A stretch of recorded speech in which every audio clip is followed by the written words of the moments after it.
Good afternoon, everyone. I hope you had a great lunch, and thank you for joining us for the first panel of this afternoon, which is going to be a very educational and insightful one, I know, talking about not only the broader umbrella of talent and workforce development, but how that relates to innovation at Georgia's colleges and universities.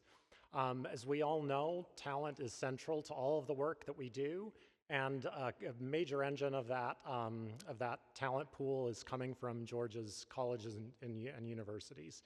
So we have a star lineup of panelists today that I'm so honored to share the stage with and moderate the session. And I'd like to welcome Sonny Perdue, Chancellor of the University System of Georgia, and President Keene, President of Augusta University, to join us on stage, please.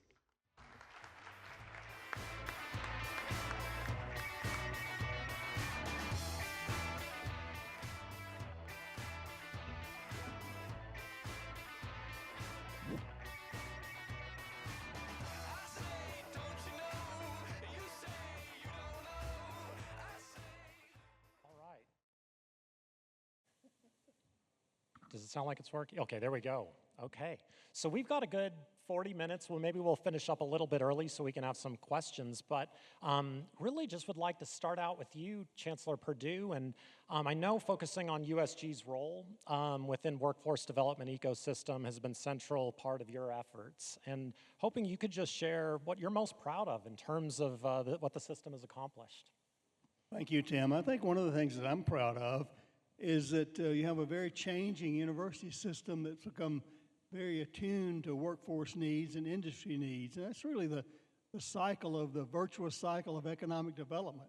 We're much more interested in our customers' requests. We're actually forming programs specifically for them in that way. So I think the old staid image of universities, you just come and we tell you what you needed to know and go out that way, then is over. We've got all of our systems from our research universities like Augusta University with Dr. Keene and our others, one of which you were research there at Georgia State, but not just those, but our whole system of 26 institutions, both our access colleges and all. It used to think about universities being, research, teaching, and service, and transmitting that knowledge was education, but now we see our universities really in the knowledge creation business.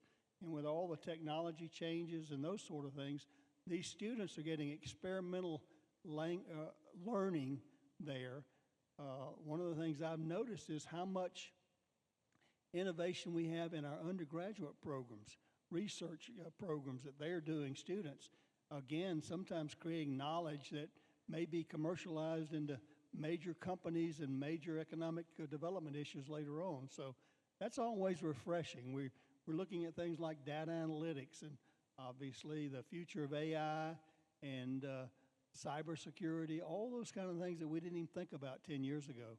And I'm proud of the fact that our universities are evolving and changing and moving really with the pace of the economy. So I think that bodes well for Georgia, the nation, and really the planet, because of the kind of discoveries that will come out of our knowledge creation, our universities here in Georgia may solve worldwide humanity problems later on.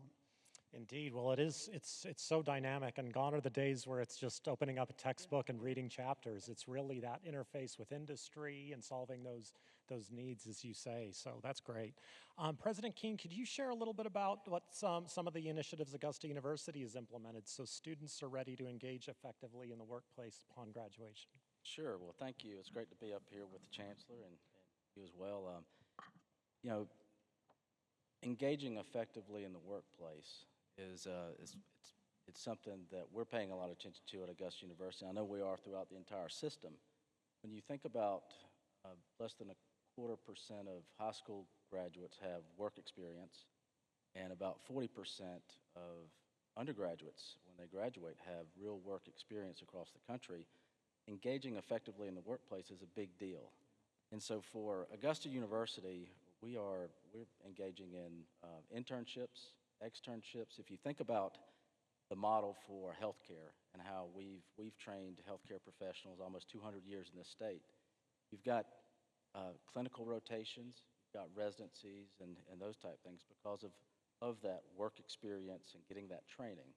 Take that same model and put it with other colleges and curriculums, and it works. Get that training, you get the knowledge base, but then you understand how to interface with the work environment. So we're really engaging in internships, externships, and trying to get our students real work experience.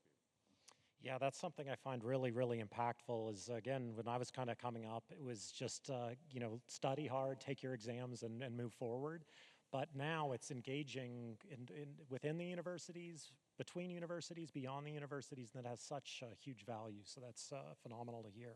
I think that the advantage of having a system like ours with 26 public institutions here, large and small, access, as well as our research universities, our flagships, allows a lot of collaboration. We're learning from one another. The metaphor I use with our presidents, like we're one large family. We got maybe some kindergartners, we got some preteens and teenagers, and we got some working adults there that we really share and learn. And I really appreciate the presidents working and their staffs and faculties working among one another to help us all get better. That's our goal, really, to create a talent flow.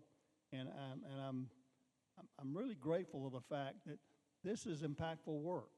I mean, not only from the social mobility of the individual student, but collectively how they all place their hand on that flywheel of economic development in society, creating and raising the level of prosperity and social mobility of a state and a nation. So it's a great way to spend your time and thinking you're making a difference. Indeed. I was very familiar, of course, with student success at Georgia State, and I know that's been modeled throughout the entire system, and there's real power to that. And indeed, student success being very broad, beyond just graduation rates, but all sorts of the other accompanying aspects of successful stories. So as the workforce continues to evolve, including the skills needed to be successful, where do you see the greatest opportunity to increase adaptability and lifelong learning capacity in students at our four-year colleges and institutions? Would you like to start, Chancellor? Well, as I talk to business people, our customers, the employers of our graduates, and that next step in the talent flow, many of them tell us that we can teach the content of these jobs, the technical aspects of these jobs. We need students, as Dr. King talked about, who are prepared to solve problems, resolve conflicts, critical thinking. They want people who can, and the presidents have heard me say this, the one degree I want all of our students, all 364,000 plus students to come out of our universities is with an FIO degree. Well, what is that? I never heard of that. It's figure it out. And our employers want students who can come in and not just do things they're directed to do, but understand intuitively where the opportunities are for even more productivity. And that's what we're trying to create, even from our core courses of teaching students how to think, not what to think, but how to think, how to challenge, and how to create other solutions to life's problems that nobody may have thought of before. So that's an interesting challenge in that way, and it keeps exciting every day. And as I said, with a variety of 26 different institutions, there's something going on all the time in that way. I love it, FIO. I'm going to remember that one. President King. And just to add to that, I think the importance of research, and it starts with a question: how do we make it better? Whatever it is, how do we make it better? And we can always have opportunities to make it better. I think that critical thinking that you're talking about, Chancellor, is something that employers are talking about. Forbes has written about it. Pew Research is about what's the problem with the current workforce of folks getting into employment and the employer saying, I'm not as satisfied with what I'm getting here. And so we're engaging, and I know all of the institutions, Chancellor, you've really promoted the idea that we do interact and engage with industry. What do they see? Things are changing. They suggest that the skills today, 25% of the skills needed today will be obsolete in 4 years. And so if the skills are changing, we have to stay in touch with industry to get their feedback. The other side of that is our faculty, instruction. So if the industries are changing, skills are changing, we need to ensure that we're also providing professional development for our faculty to learn and to be able to teach. Yeah, well, that's a great segue, and I wanted to touch a little bit more on research and faculty in particular. So, of course, in Georgia, we're very proud, and we should be, for our R&D expenditures have been rising at so many of our institutions and as a state as the whole, and have put us in a place. I believe we're now number 8 nationally with over $3.6 billion in R&D expenditures, which is, it's up over numerous slots over the past handful of years and continuing to elevate. So at Georgia Research Alliance, we are so happy to partner with the university system and the universities as just one piece of the puzzle to help to recruit really talented researchers into the universities around sectors that are aligned with state priorities, university priorities that can help to then meet the needs of the industry partners, et cetera. And I think when we think about talent, it's not just those researchers that come. They bring large teams, and when they get here to our universities, they begin to build even bigger teams. And this goes all the way from undergraduates to master's and PhD students and postdoctoral fellows. So there's kind of a whole training pipeline of talent there. And I know you all have been very supportive of that program for GRA in terms of building a talent pool. Yeah, let me say something about GRA. It's been amazing to watch over the number of years from the conception Governor Zell Miller had. And I liken it actually to great football programs. I mean, you all are recruiting the 5 stars out here, the rock stars across the academy, nationwide and worldwide, to come in and focus on things that we're good at here in Georgia, but we want to get better at, or we want to create things that we feel like we can add value to. So the GRA has been immensely helpful in that way. We've got some amazing things going on out there. I think the main thing, Tim, is the public doesn't know so much about some of these inventions that are happening here, the commercializations that these GRA eminent scholars have brought that way. So we probably haven't told the story as well as we need to in that way. In some of your board meetings, I've seen all the technology, but also the commercialization and the return on investment. I mean, the money that Georgia has put into this has returned multiple fold in GRA and its scholars and the researchers that way. But the good thing about it is that also breeds success downward, not just our flagships, not just Georgia State that you were involved in, or Augusta, or Georgia Tech, or University of Georgia. It filters all the way down into our comprehensives, all the way down. Everybody's thinking about problem solving in a knowledge creation way in our universities, which is what you need. You need worker bees, but you need people to create ideas that have never been considered before. Absolutely. Yeah, that's a great point. President Keene, maybe you could share a little bit about your perspective on how research and development that occurs at, say, Augusta not only supports economic development activity, but also workforce development initiatives. Sure. As you mentioned, the research and expenditures is about half of our budget. It's $428 million that we have at Augusta University. Hiring, as you mentioned, Chancellor, world-class. We want to bring in world-class faculty, world-class researchers that bring in, there's a ripple effect of what they then bring in for junior faculty and postdocs, and that's great. The NIH estimates that for every dollar it's funded in grants, that there's $2.46, I think they've got it down to, that goes back into the regional economy. And so if you multiply that out from a state perspective, that's a pretty big impact from an economic development standpoint. But aside from the direct economic impact of it, there are workforce development things with healthcare. For example, Dr. Klaus Lay presented at the Georgia Research Alliance and was an eminent scholar that we were able to bring from California, he and Lynn Hedrick, our team in immunology, world-renowned in their field.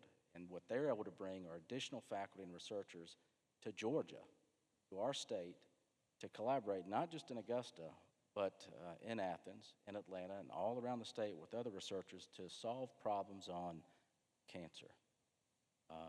In particular, one of the things we're focused on in Augusta, and we've got folks coming from all over the country that with their children, pediatric brain tumors, because we've got some phenomenal research that's taking place there. And so from a workforce development standpoint, you can imagine we've got clinicians and researchers that are working together, sharpening their skills, talking about different techniques for pre-diagnosis to disease and things of that nature, and being able to educate a healthcare workforce all across our state. And so that's just one small way in the healthcare sector from a workforce development standpoint that we're starting folks off, and we've got these clinical rotations. We're finding new ways to administer medicine and to practice healthcare and get that throughout our state. It's going to make our state a better place to live and to be healthy. Absolutely. Chancellor, would you like to add anything beyond, say, just Augusta, but more at the system level in terms of the impact R&D is having on economic development and workforce development? Yeah, I'd liken it, and I attributed my awareness of this virtuous cycle I call of education, talent flow, economic development. It just flows from one to the other in that way.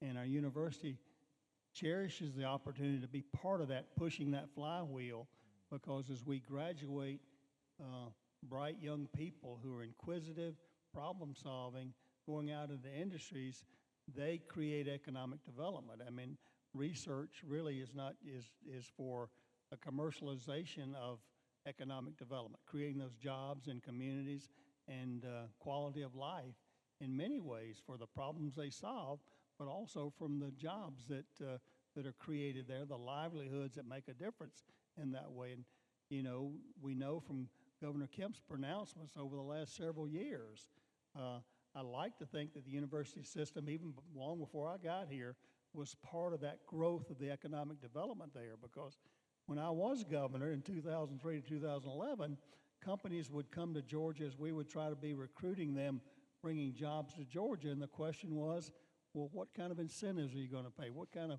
tax abatement is there? What are you going to give us to bring these jobs to Georgia?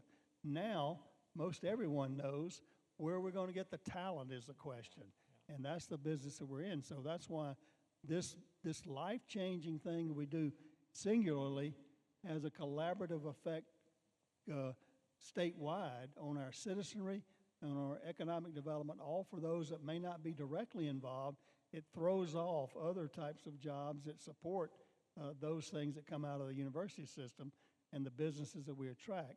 Where we're going to get the talent, and that's what this whole summit is about, and that's why we're thrilled to be in the business and the talent development business in this state.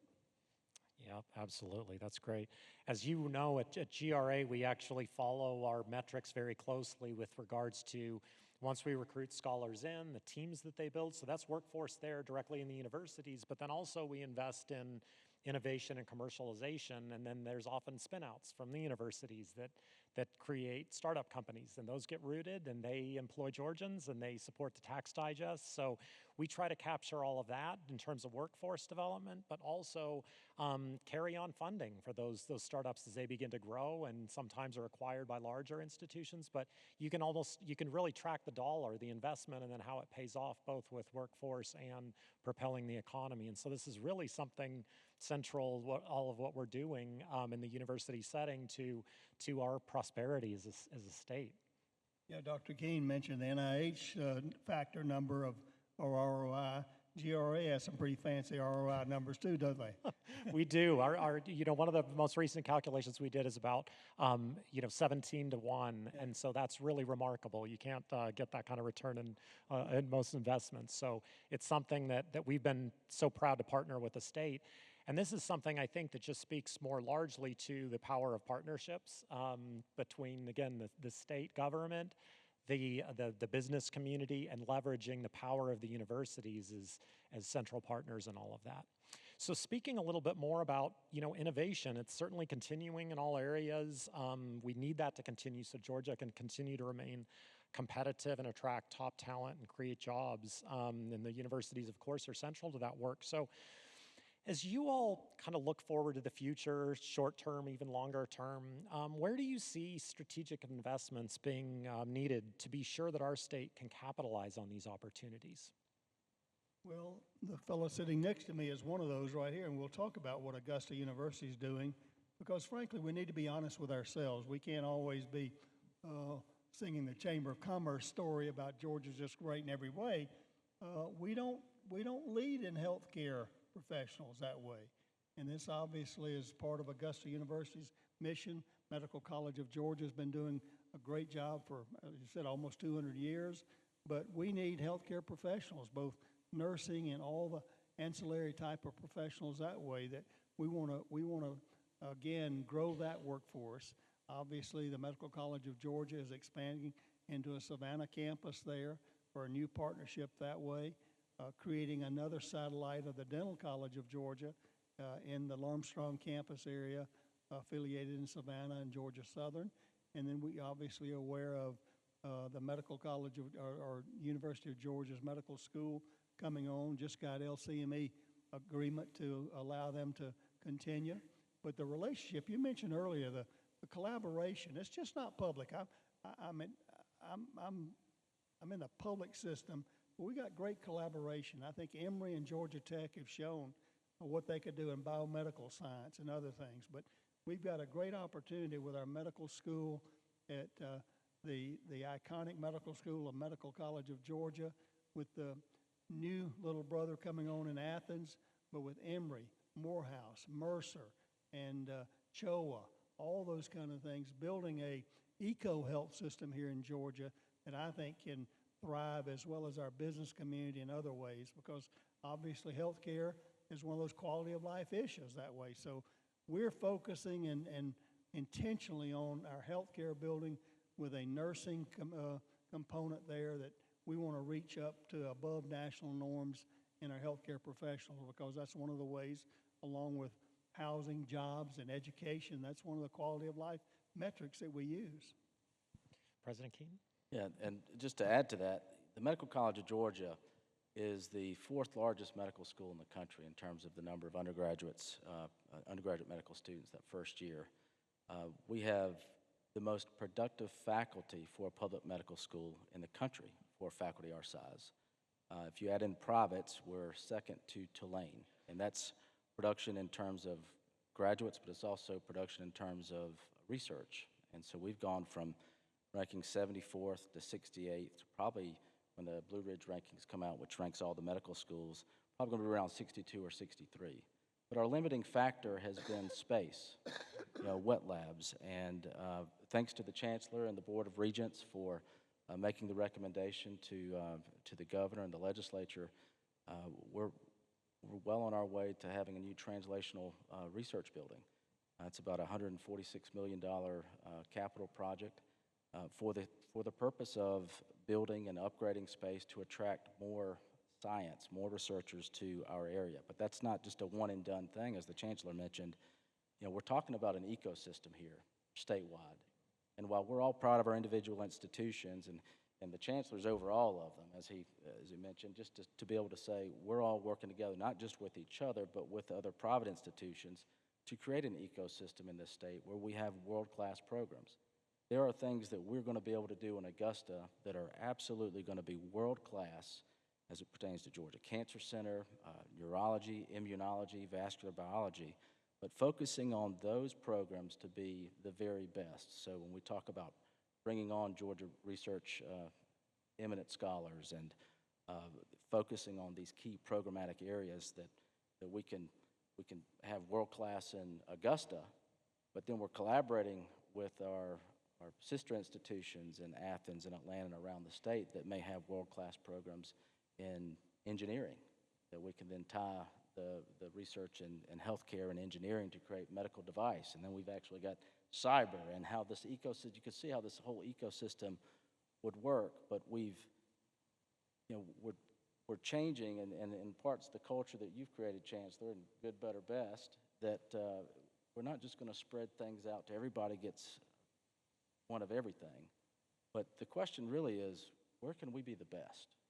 Where can we have world-class programs? And let's invest in those and then create an ecosystem, and then that's going to lift everything else up. And so I think the investments in research, as mentioned, will yield dividends for our state, not just from an economic perspective, but from a health perspective, and we'll become healthier as well. Yeah, let me put this on all for our football fans. Let me put this all down where all we can understand it here. if we're going to recruit 5 stars in the academic space, we got to have a great field house, we got to have a great weight room, and that's what this translational research center at Augusta is going to do. You know, they're going to come and look you over. Are you serious about that? You want me to bring my team to do research in this place here?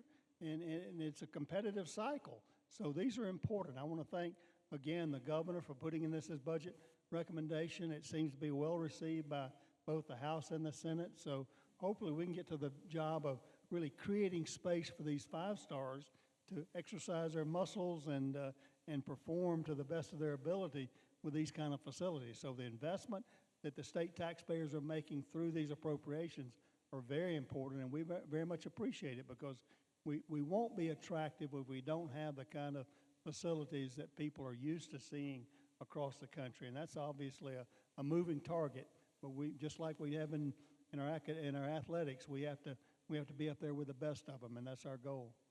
And if I could just add to that, you know, on that athletic analogy there, the transfer portal for researchers is open every single day. And we've got to be able to keep them here when we get them here, you know? So. I love it.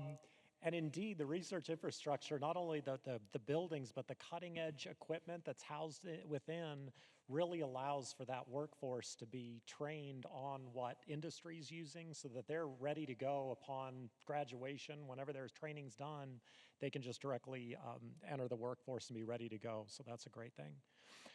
Chancellor, perhaps you could just talk a little bit more about, when we highlighted innovation as it relates to healthcare. Any thoughts about innovation in other sectors which are very powerful here in the state, whether it's ag or technology, because obviously innovation plays a central role there, and I know the USG, within the USG, the universities are all playing a very powerful role within and beyond healthcare, and we're also seeing an integration between many of these. It used to be tech was over, and technology was in one sphere, and then health was in another one, and it seems there's more of a convergence. I just didn't know if you had any thoughts to share. Absolutely right. I hope my ag colleagues will forgive me for not leading with that earlier, but the fact is precision agriculture, the technology changes, and just food production have been phenomenal. And as you said, it's not isolated.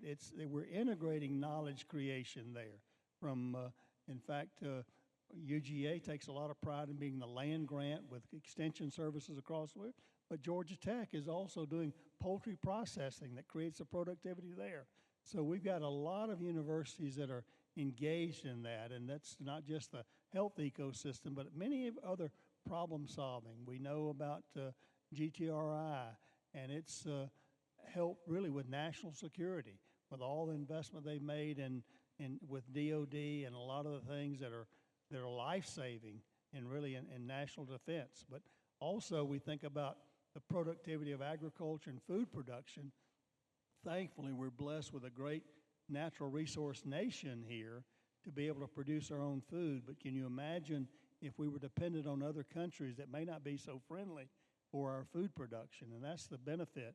But those things continue to change, and technology, and in many ways in agriculture, when I was at USDA, just phenomenal. It's just really exciting. And with our precision agriculture and the investment we're making there, the productivity, more output with less input, and that's great, sustainable, environmental. It makes a huge difference. But that's the kind of things that the cross-disciplinary studies that we have and the collaboration that we have cross disciplines is one of the benefits of having an integrated system that way, that people can understand and know one another. Now, they collaborate with many others outside of the state across the world, but it's really great to have a 26-person sibling family here that you can collaborate with and create new ideas and better integrated work here in Georgia. Sure. President Keene, any other areas of innovation beyond, say, just directly healthcare that really come to mind as something that you're interested in either promoting in Augusta or partnership with other universities to accelerate what is going on? Sure. We have the Georgia Cyber and Training Center and that whole institute there, and certainly we're focused on medical device and the protections of medical device equipment and all that means. But as the Chancellor mentioned earlier, artificial intelligence is something that everybody's trying to figure out. You know, it used to be you say, well, don't believe it unless you see it, and now it is, don't believe it.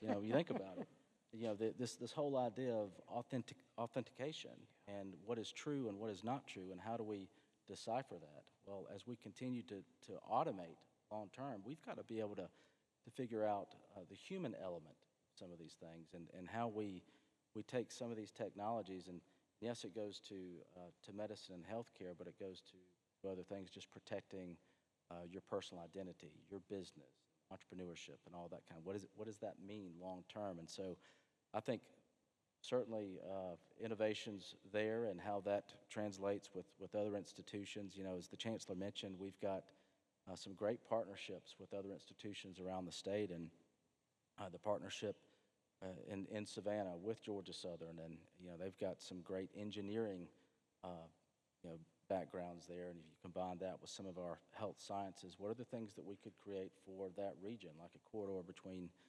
Savannah and Augusta, that we could work on together? And I think that's the message really, is that it is the collaboration, that we all don't have to have that special little thing, but if everybody's got a little something special, then we can create something even bigger than ourselves. And I think as we're working together as a system in the university system of Georgia, the Chancellor mentioned, we're working with the private institutions, we're working with technical colleges, K through 12, how we can, innovation and education and reading and those type things. It's all connected into the ecosystem that we're talking about.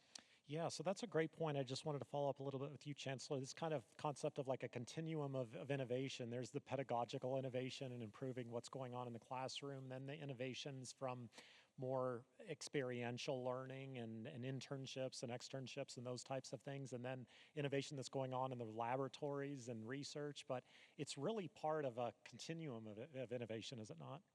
A continuation, but also a culture of innovation.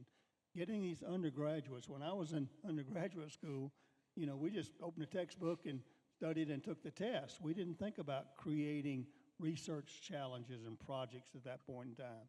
And now we've got undergraduates who are actually thinking of projects and ideas that solve real problems, not just make work to be occupied during school, but to think about how you can make life better for mankind in that way.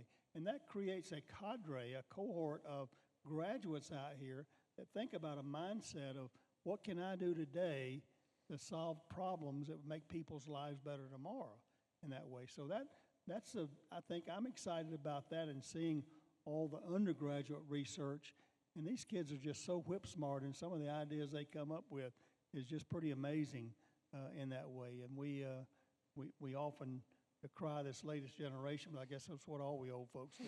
But anyway, they're extremely smart. You don't want to get into a brain contest with them, because they'll embarrass you. But nonetheless, I think we're creating a culture of innovation, exploration, and thinking about really that's what research is really all about. Looking at issues that have not been solved and creating better ideas. And obviously, we know that hockey stick environment of not just AI, but almost everything changing, and the knowledge creating over rapidly within the last 2 or 3 years, changing over. The jobs that we see out here today weren't even thought about 10 years ago. And how do we prepare? The challenges for those of us in the businesses, how do we prepare these students to be ready for all the changes that will come their way in this exponential environment over the next few years? And that's why I kind of laugh about the FIO. If we prepare students to figure it out, they'll figure it out. But it won't be the same as today. And we're preparing them to solve the problems of tomorrow.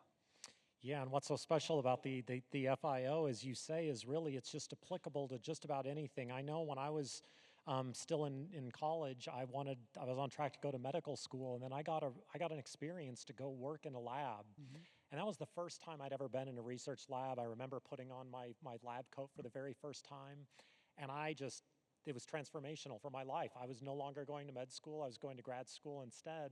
But the one thing that I took with me throughout everything that I've done, both within and outside of the university setting, is that the critical thinking. That's just so valuable, because you can use that in really any setting. So.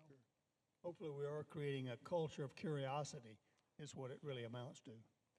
I think too, Chancellor, you might want to touch on this as well as we talk about workforce preparedness and the idea that we have a pretty divisive society in some cases, and creating environments where civil discourse can happen with respect, and what you've really challenged all of us in terms of the civility factor with debate teams. I don't know if you want to touch on a little bit of it, but all this goes to workforce preparedness and some of what we're hearing, that folks can't, either they can't express themselves appropriately when they disagree, or if someone disagrees with them, they take it entirely to a different level. Yeah, I think one of the challenges we have, obviously in this area of social media, we sometimes use anonymity to say things we would not say face to face, and how we teach people to communicate, directly, without chatting, without phones, without Snapchat or all those kind of things. How do we engage in just the civil discourse of society? Because that's important for democracy to survive. We don't have to think alike, but we ought to be able to articulate. We've created a debate cup, the Regents Debate Cup, trying to get universities to develop more debate clubs now. They used to be much more prevalent.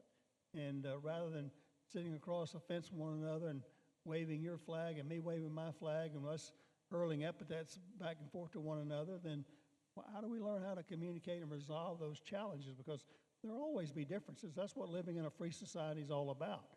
So how do we, while we're teaching workforce challenges, how do we teach people to understand, to listen, and be understood, to understand others first before we, think about our position in that way? So that's part of also what a university education is all about. Indeed. Well, we're coming up to the last couple of minutes here of this panel. Wanted to give the audience an opportunity for any questions you all may have. If I can see out here. Anybody have any questions for President Keene or the Chancellor? It looks like we've got one or two out there. So I have a question in regards to the workforce talent that we're trying to recruit, specifically in Southeast Georgia around the Meta plant, but then also around the idea of healthcare and resources available for the families that exist there, and the influx of economy and growth that's coming there for more families to come in. What would you recommend from your perspective of the healthcare piece of how they could ensure that they are recruiting and retaining specialists so that we don't have to travel to Atlanta? I don't know, would you like to? Well, that's a good question, and if we had it all figured out, I think part of it is creating we talk a lot about the ecosystem and healthcare, and so what attracts a talented healthcare professional to an area? Obviously the wage is a good part of the work environment, the lifestyle, and all those things. I know for our physicians that are literally recruited every day, we need to not only have a competitive wage and to continue to be able to attract them there, but they oftentimes want to be around foci of like world-class research. And so from the healthcare environment, for example, in Augusta, we've got the Georgia Cancer Center, where you've got literally a research building on one side of a street, and you've got a bridge that connects research to the clinical environment. And the type of research that we're doing isn't something that's just going to be in a book to put on a shelf. The type of research that we're doing can take your personal genetics and formulate a medicinal injection for you to literally save your life. And that's what they call from bench to bedside. And for us, a number of the folks that we're trying to recruit, the clinicians really want to be around the very best researchers that they can be. So it's helpful to have that. So startup packages, recruitment, all those things, but it's also the quality of life. I mean, Georgia's a great place to live. It's a great state to live in. And for us, we haven't talked about this, but having a community that is engaged, that has the cultural opportunities as well, we've got a number of our physicians that are very focused on being able to have communities where they can go see a show and go see a play and listen to the opera and those type things. And so building communities around just the quality of life, I think, is also very helpful. The cost of living, all of those things. But I can tell you that as we go on, some of this is chasing the sunset. That when you start looking at the workforce and what we're able to put out, and we're going to need to keep Georgians in Georgia, but we're also going to need to recruit folks from other states to want to come to Georgia and stay here. And I think if they just get in, and we've got these environments that are generally focused on helping them grow professionally, but also being there for their families culturally and having good school systems, I think is also helpful. Great. Well, that is the end of our time. Could we please have a round of applause for Chancellor Perdue and President Keene?